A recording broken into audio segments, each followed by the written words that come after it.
America is at the height of its power. Innovation and invention will define a new era of prosperity and technological wonder. One invention will change the world, along with the biggest communications revolution ever seen.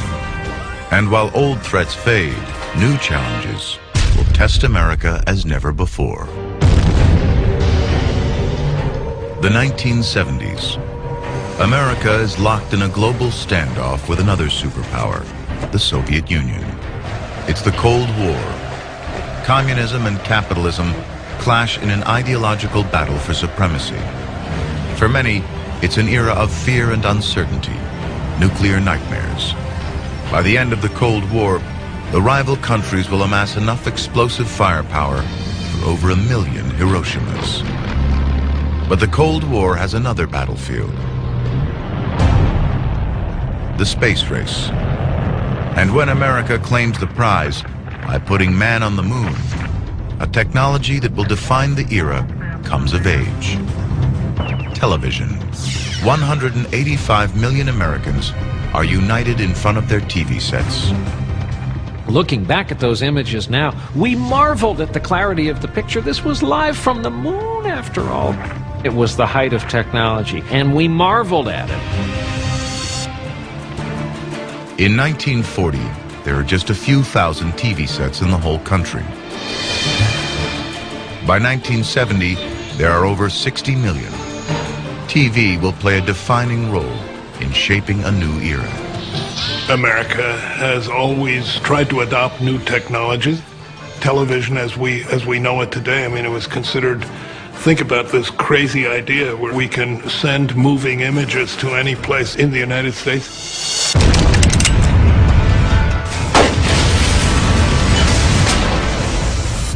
But America's been built on technological innovation and invention. From steamboats and six guns to automobiles for everyone.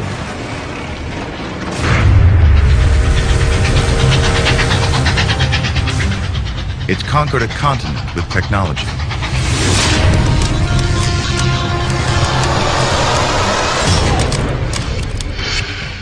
But throughout the nation's history, it is communications technology that's played a defining role. 1865. The telegraph helps President Abraham Lincoln win the war for the North. He virtually sees and can command every battle. 1945. David Sarnoff, Eisenhower's most senior communications expert, helps develop television for America. By 1950, Sarnoff creates one of the biggest TV broadcast networks in the world.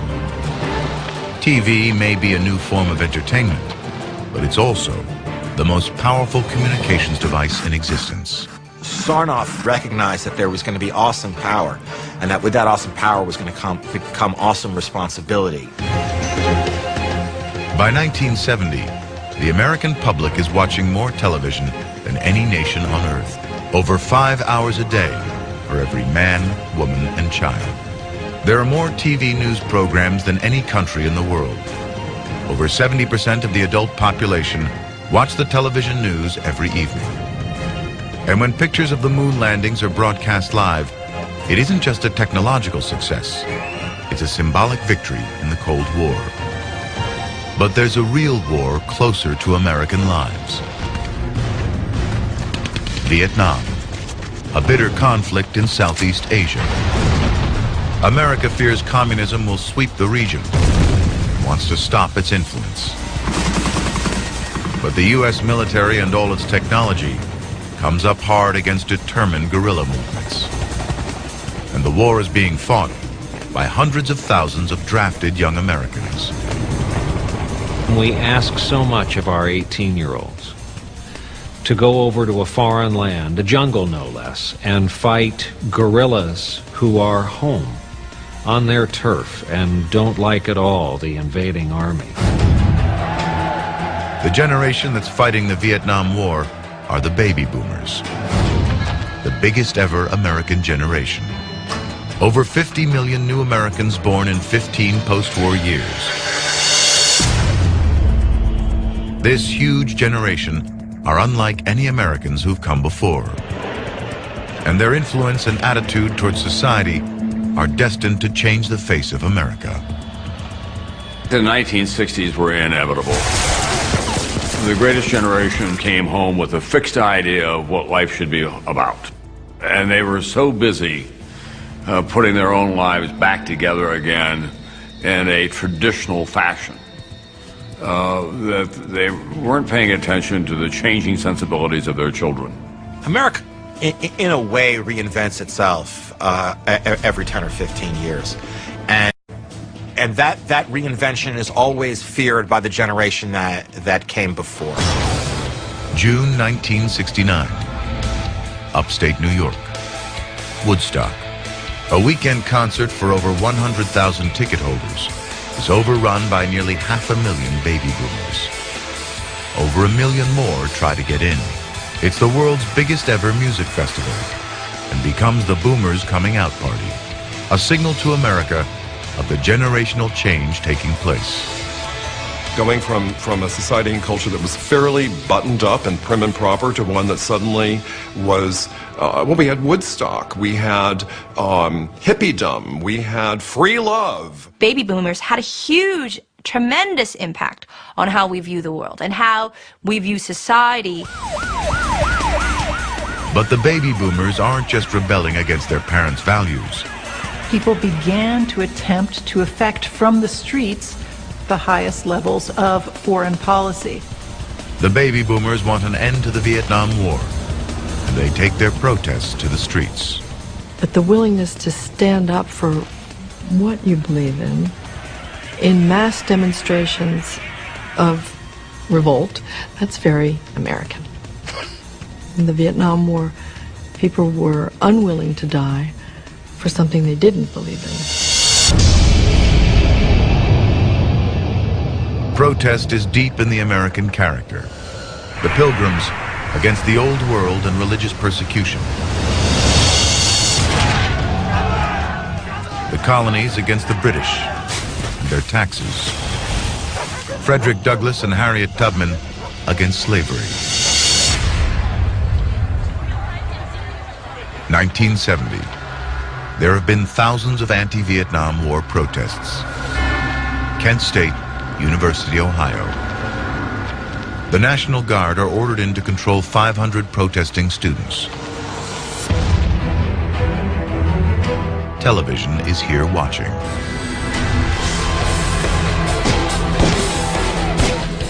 Four students are shot dead.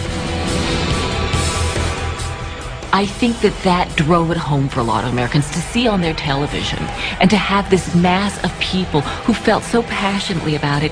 The images. You know, America is a very visual country.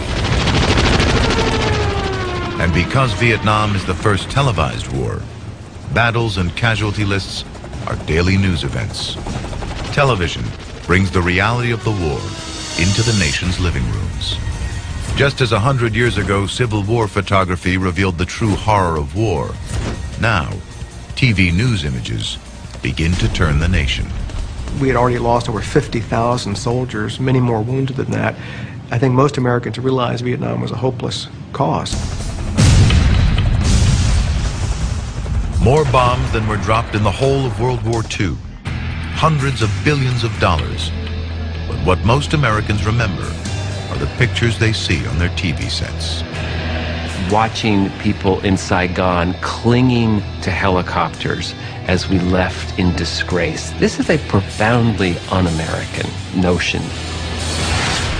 1975, and the Vietnam War is finally over.